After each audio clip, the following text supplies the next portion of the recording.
El 15 de junio de 1219, en la costa de Estonia, el ejército danés estaba al borde de la derrota. El campamento ha sido sorprendido. El caos es total. Su rey Valdemar II lucha para sobrevivir.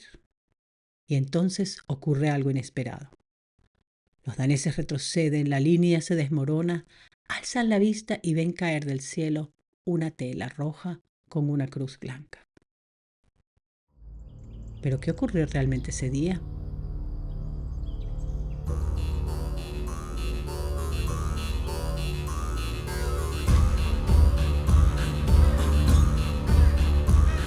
Bienvenidos a Historias Boreales, el podcast donde exploramos el pasado y la cultura de Dinamarca y las tierras del norte, con episodios que van desde los vikingos hasta nuestros días. Desde Copenhague, para hispanohablantes curiosos de todo el mundo, soy Paula Oropesa.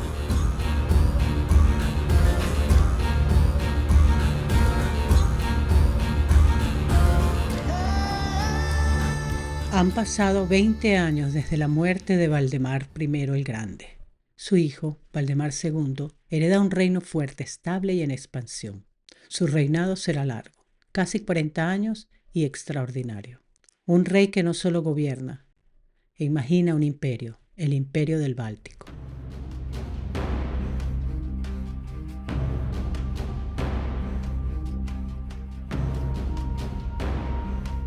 Valdemar no estaba inicialmente destinado al trono. Su hermano Knud ya era heredero y rey asociado, y su otro hermano, Christopher, ocupaba la posición de duque en Schleswig. Por ello, el joven Valdemar no tenía un papel claro en el reino danés. En ese momento era ya un mundo diverso. Había daneses, alemanes, eslavos, islandeses e ingleses. Incluso hubo dos reinas, una de Bohemia y una de Portugal. En su propia visión, Valdemar está creando algo nuevo, una versión nórdica del Imperio Romano. Y ese proyecto tendrá un momento simbólico más poderoso, el día en el que, según la leyenda, el cielo intervino. Algo más profundo empieza a tomar forma, una identidad, la identidad danesa.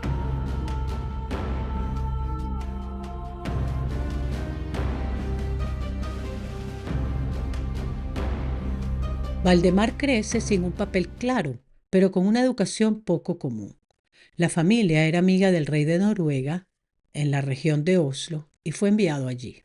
En Noruega aprendió a esquiar, a cazar, a leer runas y a escuchar a los poetas islandeses. Una educación amplia, en medio de un país marcado por las guerras civiles. Se forma en un entorno internacional. En 1180 regresó a Dinamarca ya como un joven formado. Y cuando regresa, su hermano Knud, que ya está consolidando un reino más estable internamente y expandiendo la autoridad danesa hacia el sur, es el primero en adoptar oficialmente el título de rey de los Vendos. Knud IV, llamado el Sabio por sus contemporáneos, es una figura hoy olvidada, pero de enorme importancia. Valdemar participa en campañas, en negociaciones con los príncipes alemanes y se consolida como un noble influyente y en una figura política relevante. En la Navidad de 1187, la noticia de la caída de Jerusalén provoca una gran conmoción. Muchos nobles daneses se ofrecen inmediatamente para unirse a la Tercera Cruzada. Valdemar, de 19 años, no viaja, pero es armado caballero y comienza a ejercer como duque de Schleswig. Allí entra en conflicto con su primo, el obispo Valdemar Knudsen, heredero de otra rama legítima de la familia real, y sus enfrentamientos son graves. Se produce una mini guerra en Schleswig y finalmente Valdemar Knudsen, sí se llama también Valdemar, era un nombre común, huye y regresa posteriormente con una flota y se autoproclama rey. Es capturado y es encarcelado durante 14 años.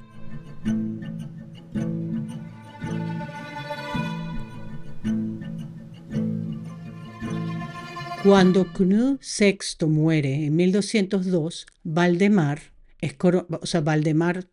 II es coronado en Lund, siendo el primer monarca adulto en recibir este rito solemne en Dinamarca.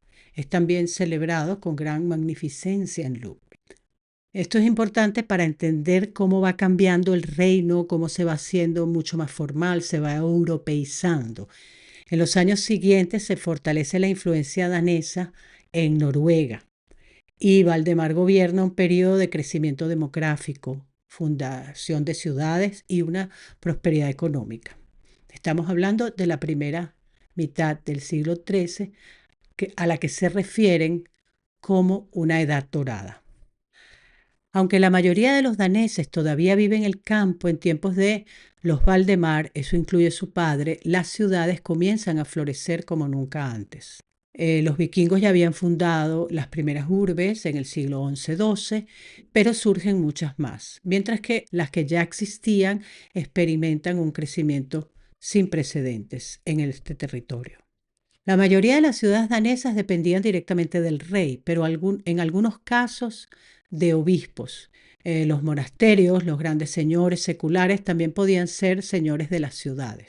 Copenhague, el puerto de los mercaderes, fue entregada hacia 1160 por el rey al obispo Absalón, quien en 1167 hizo construir allí una fortaleza que protegía el comercio del lugar. Luego, los mercaderes y el comercio adquirieron importancia decisiva para el desarrollo urbano.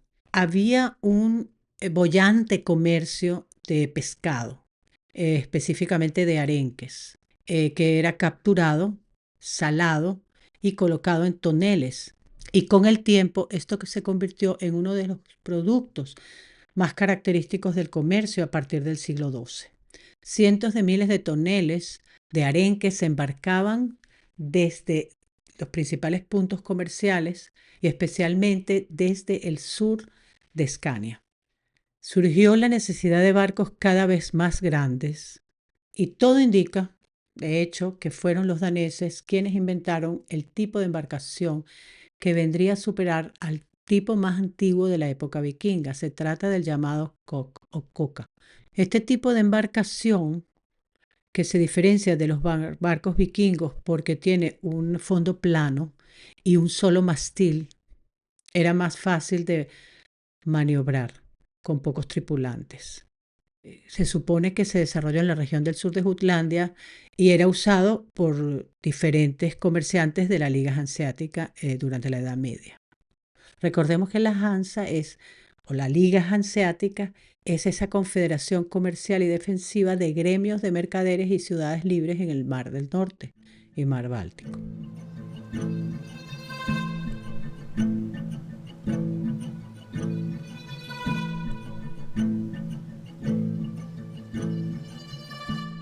En 1205, Valdemar, el rey Valdemar, se casa con Dragomira, conocida como Daumar, hija del rey de Bohemia.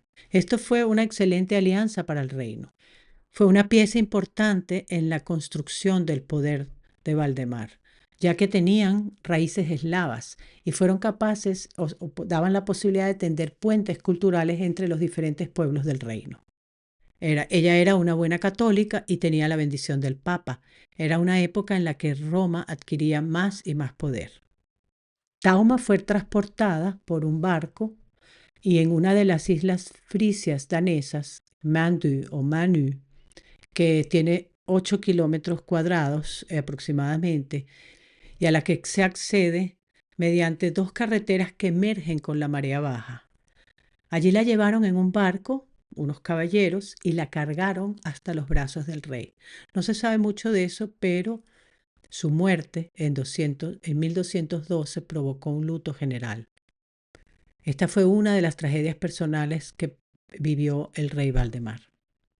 La reina Dagmar se convirtió en una figura legendaria. Fue inmortalizada en canciones, en romances e incluso en innumerables representaciones artísticas posteriores.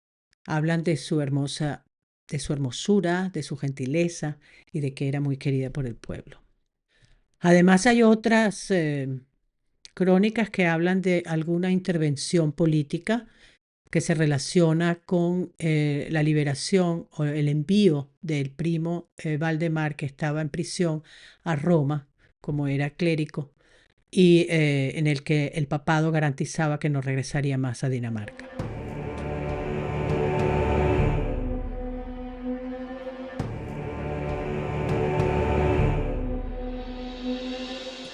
Un aspecto cultural importante de este periodo es lo que ya se venía construyendo desde tiempos de Valdemar I, es elaborar una identidad de la nación danesa, mucho más consciente. En estos años se escriben muchas de las narraciones que más tarde fundamentarán la tradición cultural danesa, como la Gesta Danorum, los logros de los daneses de Saxo Gramáticos, que fue encargada por el obispo Absalón.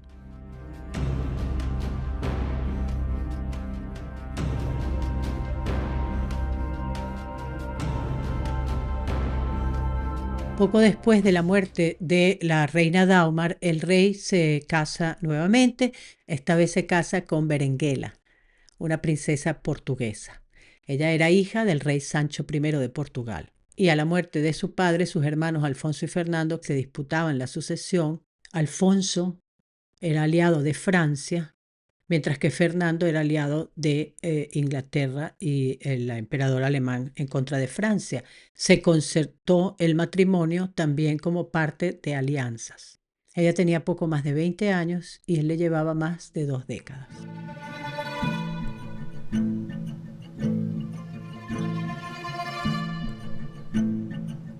El matrimonio de Berenguela con Valdemar en 1214 constituyó el primer matrimonio real ibero-escandinavo, más antiguo registrado.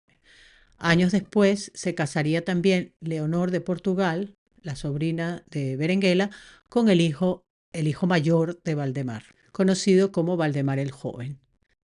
De Berenguela tampoco se sabe mucho. Se cree que tampoco fue una reina dócil. Algunos hablan de que su aspecto del sur, de pelo oscuro, generó interpretaciones negativas sobre ella, porque además tomaba decisiones. Lo que sí fue que trajo maneras de la corte del sur y también algo que era menos habitual, una idea clara de lo que le correspondía a una reina. En Portugal había habido ya reinas poderosas, su propia bisabuela había participado en la independencia del reino frente a Castilla.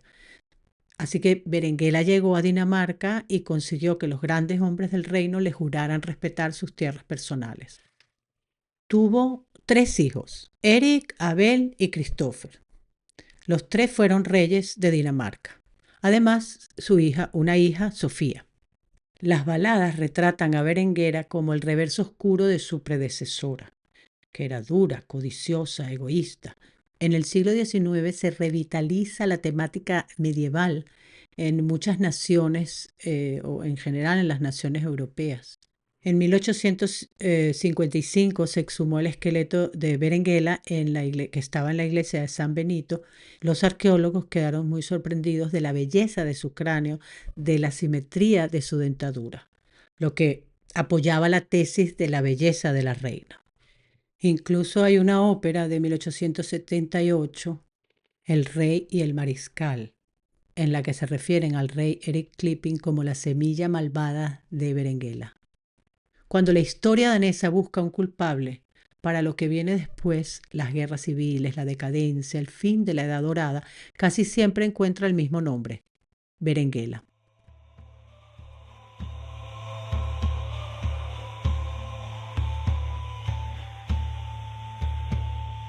Si te gusta este viaje por la historia nórdica, suscríbete al podcast y dale me gusta. Así me ayudas a seguir creando nuevos episodios.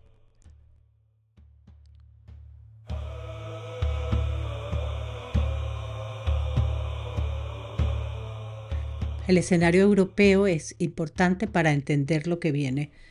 En ese tiempo, la relación con el Papa Inocencio III se fortalece y este apoya la conquista de Estonia, dándole estatus de cruzada. De esta manera se justifica la adhesión de territorios que están del lado oscuro de Lucifer, así lo escribe el Papa al rey danés. Las cruzadas ya no son solo a Tierra Santa. Ahora hay un foco en el norte. Allí habitan los pueblos bálticos de estonios, livonios, prusianos, que siguen siendo paganos. En el siglo XIII, estas regiones son objetivos de las cruzadas cristianas que organizan diferentes reinos europeos y especialmente órdenes militares como los caballeros teutónicos. El propósito es doble: expandir el cristianismo y consolidar el control político y económico en el Báltico. Valdemar II es un monarca ambicioso y aspira así a expandir su dominio hacia el sur.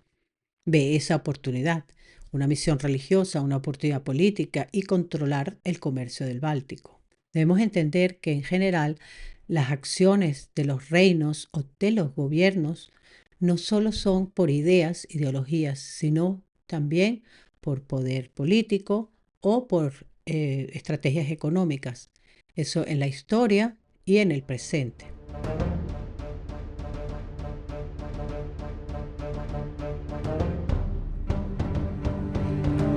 Estonia en particular es una región estratégica, ya que su ubicación está cerca del Golfo de Finlandia, que resulta clave para el control del comercio marítimo, o sea, el Báltico, de esa parte, pero las tribus estonias son muy conocidas por la fuerte resistencia a la cristianización y por su capacidad de organizar revueltas.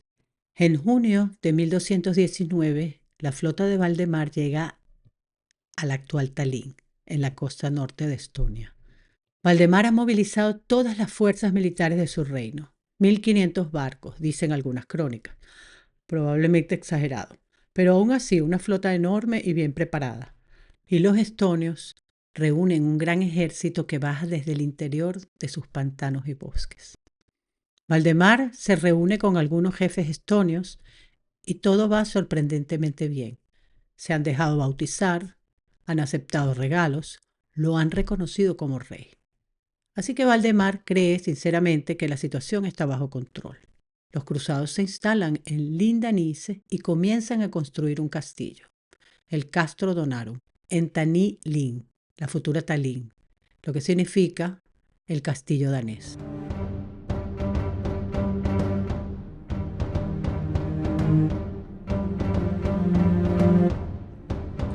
Algunos textos cuentan que cuando el sol se puso sobre la roca de Topea, que es donde hoy está el castillo, los estonios irrumpieron en el campamento. El ataque fue sorpresa, la batalla fue feroz y las fuerzas danesas estaban al borde de la derrota. Los estonios atacaron la tienda más lujosa que encontraron, que no era la del rey, sino la del obispo alemán Theoderic, y allí mismo lo mataron. Todo apuntaba al desastre. Valdemar estuvo a punto de morir. Y después de una vida de victoria tras victoria, parecía que allí terminaría su suerte.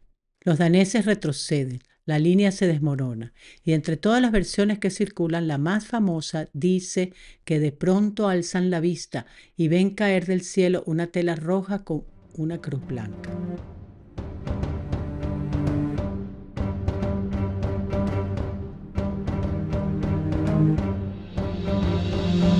Eso inspira a los daneses, recuperan el ánimo, contraatacan y ganan.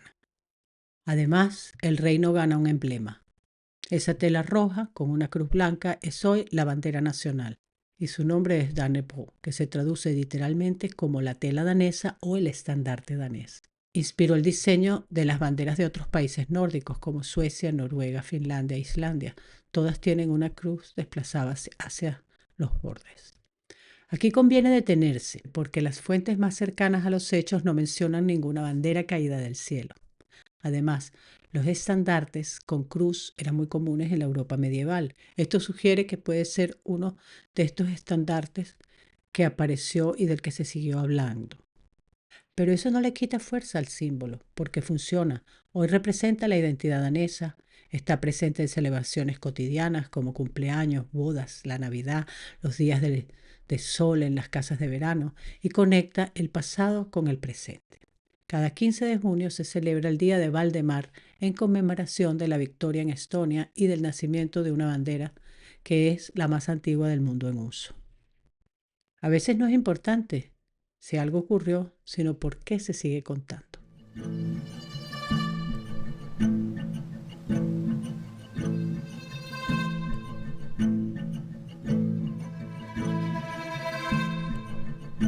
Tras la batalla de Lindanice, el poder danés no deja de crecer. Es cuando se le da el apodo de Valdemar el Victorioso. Controla también buena parte del sur báltico, Holstein, Hamburgo, Lübeck, franjas de Mecklenburg y Pomerania. Por un momento Dinamarca es la potencia dominante en todo el mar Báltico. Amplió las fronteras del reino más que ningún otro danés antes que él.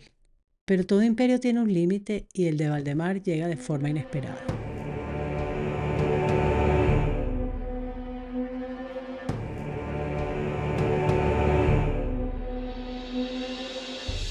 Valdemar es capturado junto a su hijo mayor, el heredero, Valdemar el Joven, que era hijo de la reina Daumar, cuando estaban de cacería. Los captura su vasallo Henry de Schwerin.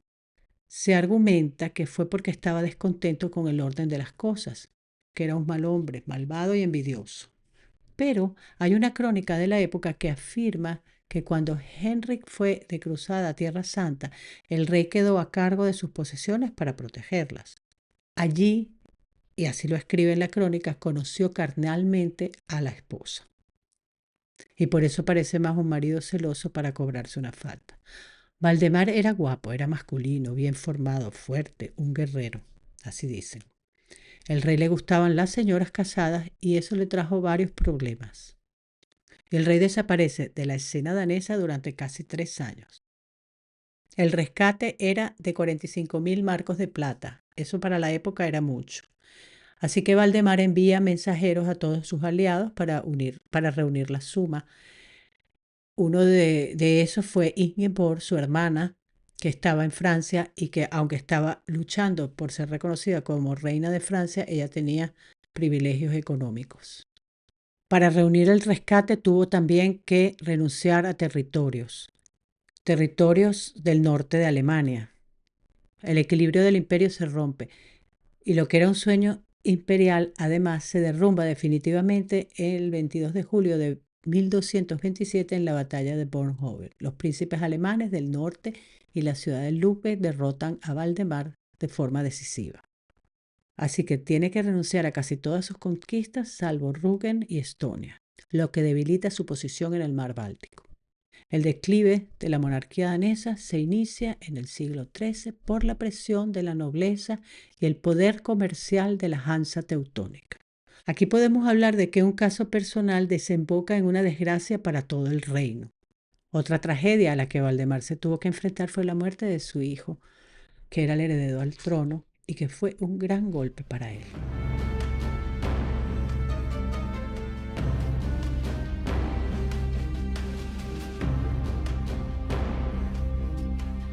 Tras las pérdidas del territorio, ocurre algo interesante. En lugar de reconquistar lo perdido, Valdemar cambia el enfoque y se concentra en fortalecer el reino desde dentro.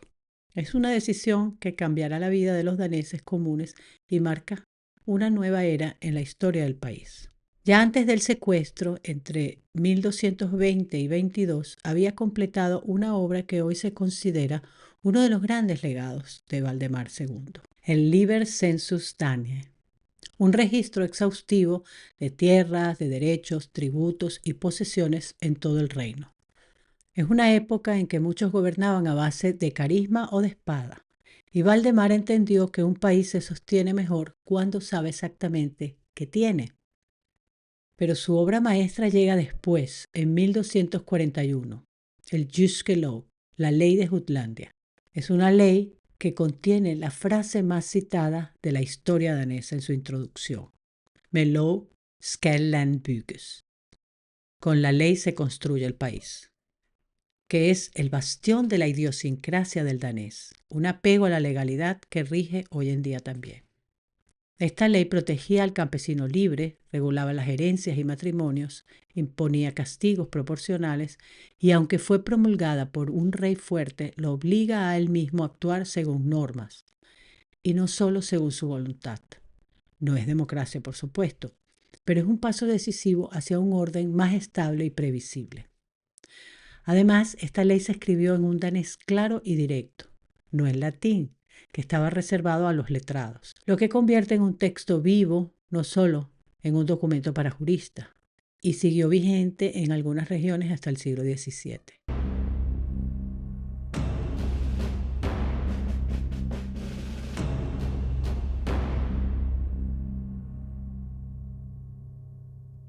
Poco después de aprobar la la ley de Jutlandia, Valdemar muere. En su tumba en la iglesia de San Benito de Reinstein reza Valdemar II, el legislador de los daneses. Es el fin de una era en la que Dinamarca cambió más que en cualquier otro momento de su historia. Tras su muerte, Dinamarca se sumerge en una lucha fratricida por el poder real que resulta en división, traición y regicidio por cerca de 100 años.